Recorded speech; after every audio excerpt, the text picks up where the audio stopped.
혹시 이런 경험 없으신가요? 겉보기엔 온화하고 친절한데 이상하게 함께 있으면 기가 빨리거나 마음이 복잡해지는 사람 말입니다. 그들과의 대화가 끝나고 나면 예인지 모르게 스스로를 의심하게 되거나 감정적으로 지쳐버리는 그런 경험. 우리는 보통 심리적으로 위험한 사람이라고 하면 쉽게 분노하거나 공격적인 성향을 보이거나 혹은 교묘하게 남을 조종하는 사람을 떠올립니다. 하지만 심리학의 가장 위험한 신호는 그렇게 눈에 띄는 모습으로 나타나지 않을지도 모릅니다. 스위스의 위대한 정신분석학자이자 분석심리학의 창시자인 칼 구스타프 융은 우리 눈에 보이지 않는 미묘하고 깊은 곳에 숨어있는 인간 심리의 파괴적인 힘에 대해 평생을 바쳐 연구했습니다. 그는 분노나 공격성보다 훨씬 더 위험한 것이 있으며 그것은 바로 한 사람의 내면 깊숙한 곳, 무의식의 어둠 속에서 시작된다고 경고했습니다. 오늘 우리는 칼 융의 통찰을 통해 인간관계에서 가장 파괴적인 힘을 발휘하는 그러나 처음에는 거의 알아챌 수 없는 그 위험한 신호는 무엇인지 함께 탐구해보고자 합니다. 이 깊이 있는 지혜의 여정을 시작하기에 앞서 잠시 시간을 내어 구독과 좋아요 버튼을 눌러주시면 감사하겠습니다. 여러분의 작은 클릭 하나가 저희가 더 좋은 콘텐츠를 만드는 데 큰 힘이 되며 마치 어두운 길을 밝히는 등불처럼 지혜가 더 널리 퍼져나가도록 돕는 선한 행동이 될 것입니다. 여러분의 삶에 언제나 평안과 지혜의 빛이 가득하기를 기원하며 이제 시작하겠습니다. 칼 융이 말한 숨겨진 위험을 이해하기 위해 우리는 먼저 그의 가장 유명하면서도 가장 오해받기 쉬운 개념인 그림자에 대해 알아볼 필요가 있습니다. 1938년에 출간된 그의 저서 심리학과 종교에서 융은 그림자를 한 개인이 결코 되고 싶어 하지 않는 그 무언가라고 정의했습니다. 그림자는 우리가 스스로의 이미지와 맞지 않는다는 이유로 억압하고 외면해버린 모든 특성, 욕망, 그리고 충동들로 이루어져 있습니다. 예를 들어 스스로를 늘 친절하고 선한 사람이라고 믿는 사람은 자신의 내면에 존재하는 분노나 공격성을 억압합니다. 정직함을 무엇보다 중요한 가치로 여기는 사람은 마음속 깊은 곳에서 꿈틀거리는 시기심이나 남을 속이고 싶은 기만적인 충동을 애써 외면합니다.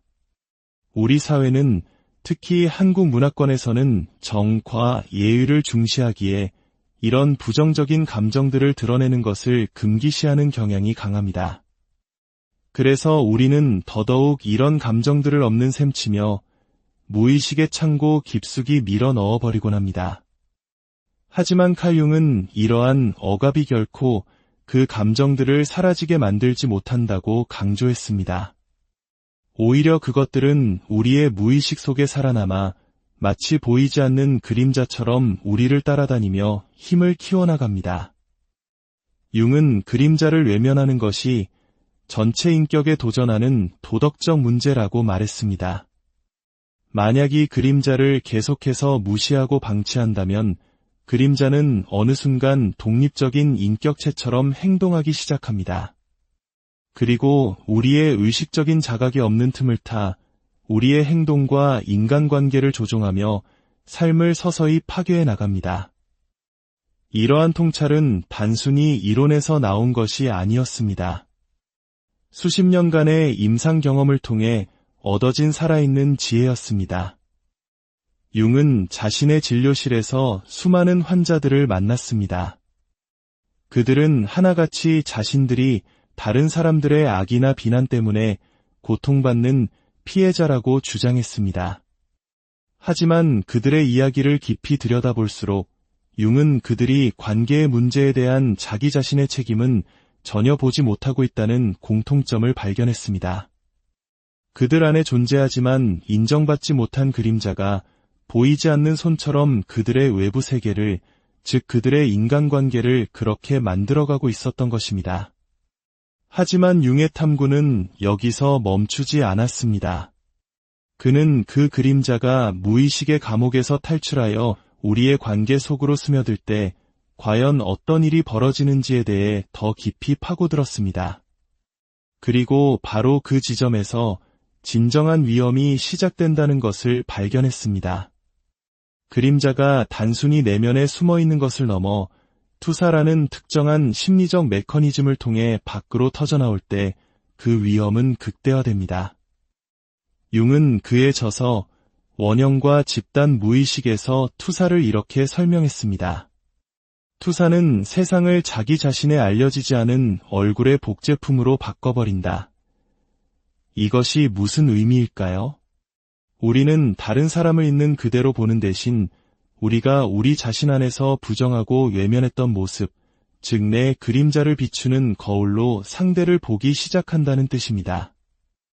자신의 공격성을 인정하지 못하는 사람은 끊임없이 다른 사람들이 자신에게 적대적이라고 비난할 것입니다. 자신의 마음속 시기심을 부정하는 여성은 어딜 가나 다른 사람들이 자신을 질투하고 시기한다고 느낄 것입니다. 마치 검은 안경을 쓰고 세상을 보면 모든 것이 어둡게 보이듯 자신의 그림자라는 필터를 통해 세상을 보기 시작하는 것입니다. 물론 이러한 투사는 누구에게나 일어나는 흔한 현상입니다. 우리 모두 어느 정도는 다른 사람에게 자신의 생각이나 감정을 투사하며 살아갑니다. 하지만 어떤 사람들에게 이 투사는 매우 위험한 수준에 이릅니다. 융은 그의 가장 다루기 힘들었던 환자들에게서 이 투사가 단순한 추측이 아니라 절대적인 확신의 형태를 띈다는 것을 발견했습니다. 그들은 자신이 다른 사람에게서 보고 있는 것이 명백한 현실이라고, 모든 증거가 그렇지 않다고 말해주어도 조금도 흔들리지 않고 굳게 믿었습니다. 그리고 바로 이 지점에서 우리가 반드시 알아야 할 심리학의 가장 위험한 붉은 깃발이 모습을 드러냅니다. 칼 융이 발견한 가장 위험한 심리적 신호는 바로 절대적인 확신을 동반한 무의식적인 그림자 투사입니다. 이것은 평범한 투사를 훨씬 뛰어넘는 현상입니다. 한 개인이 자신의 것인 특성, 동기, 의도를 다른 사람의 것이라고 단정짓고 그것을 너무나도 확신한 나머지 더 이상 의심조차 하지 않는 상태를 말합니다. 그들에게 그것은 하나의 의견이 아니라 반박할 수 없는 진실 그 자체입니다. 융의 환자들 중에는 다른 사람들이 교활하고 잔인하며 정직하지 못하다고 끊임없이 주장하는 사람들이 있었습니다. 하지만 사실 그들이 비난하던 그 모든 특성들은 환자 자신이 스스로의 내면에서 마주하기를 두려워했던 바로 그 자신의 그림자였습니다. 융을 가장 혼란스럽게 했던 것은 환자들의 맹목적인 믿음뿐만이 아니었습니다. 그들의 완전한 자신감이었습니다. 그들은 어떤 반대 증거나 논리적인 설명에도 전혀 영향을 받지 않았습니다. 오히려 그들의 인식을 바로잡으려는 시도는 그들의 믿음을 더욱 강화시킬 뿐이었습니다. 융은 절대적인 진리를 소유하고 있다는 생각은 언제나 영혼에 위험하다고 경고했습니다. 바로 이것이 그 위험의 본질입니다. 그들은 자신의 그림자를 타인에게 투사하고 그것을 절대적인 진리처럼 붙들고 놓지 않습니다. 놀라운 것은 그들은 스스로 거짓말을 하고 있다고 생각하지 않는다는 점입니다. 그들의 현실 인식 자체가 무의식에 의해 완전히 다시 쓰여졌기 때문입니다.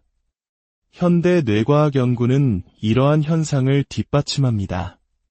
마이클 가자니가와 같은 학자들은 우리의 뇌가 사실이 아닐지라도 어떻게든 일관된 이야기를 만들어내려는 경향이 있다는 것을 보여주었습니다. 일단 투사가 확신으로 굳어지면 뇌는 말 그대로 그 이야기에 맞춰 현실을 필터링하기 시작합니다. 이 투사자는 스스로 만든 심리적 왜곡장 안에서 살아가며 주변 사람들까지 그 왜곡된 현실 속으로 끌어들입니다. 그렇다면 왜 이 특정한 신호가 개인뿐만 아니라 집단 전체에 그토록 파괴적인 영향을 미치는 것일까요?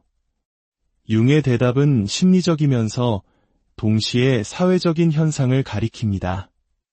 그 이유는 확신이 매우 강한 전염성을 가지고 있기 때문입니다. 사회심리학자 레온 페스팅거의 유명한 인지 부조화 이론은 사람들이 반대되는 증거 앞에서도 얼마나 강력하게 확신의 참믿음에 동조하는지를 보여줍니다. 어떤 사람이 절대적인 확신을 가지고 무언가를 주장할 때 주변 사람들은 그 믿음에 동조해야 한다는 심리적 압박감을 느끼게 됩니다. 이것이 바로 한 사람의 그림자 투사가 가족, 직장, 그리고 지역 사회 전체로 퍼져나가는 방식입니다. 그 사람, 뭔가 이상하지 않아? 라는 확신의 찬 한마디는 걱정이라는 가면을 쓰고 주변 사람들에게 퍼져나갑니다. 곧 여러 사람들이 당신을 당신에 있는 그대로의 모습이 아니라 그 투사자가 만들어낸 왜곡된 렌즈를 통해 보기 시작합니다. 융은 이러한 현상을 집단적 빙의라고 불렀습니다. 그 결과는 참혹할 수 있습니다. 한 사람의 무의식적인 그림자 때문에 개인의 평판이 무너지고 관계가 파괴되며 집단 전체가 재편성되기도 합니다. 이런 경험의 피해자들은 종종 자신이 가스라이팅을 당했다고 묘사합니다. 자신은 전혀 같지 않은 동기나 감정을 가지고 있다고 끊임없이 비난받는 경험 말입니다. 그리고 그들이 결백을 주장하면 할수록 오히려 더 유죄처럼 보이게 되는 덫에 빠집니다. 융은 이 패턴을 반복적으로 목격했습니다. 그는 이것이 단순한 악의가 아니라 무의식에서 비롯된 것이라고 보았습니다. 그리고 바로 그 점이 이 현상을 더욱 위험하게 만듭니다. 투사자는 자신이 말하는 것을 진심으로 믿기 때문입니다. 그들의 확신은 자기 자신과 주변 사람들 모두의 눈을 멀게 만듭니다. 그렇다면 이토록 강력하고 파괴적인 그림자 투사에 직면했을 때 우리는 어떻게 해야 할까요? 융은 우리가 결코 무력한 존재가 아니라고 믿었습니다. 그는 다른 사람이 아닌 바로 우리 자신에게서 시작하는 해결의 길을 제시했습니다. 융의 조언은 놀라울 정도로 단순합니다. 의식적으로 깨어 있으십시오. 바로 자각이 당신의 방패입니다.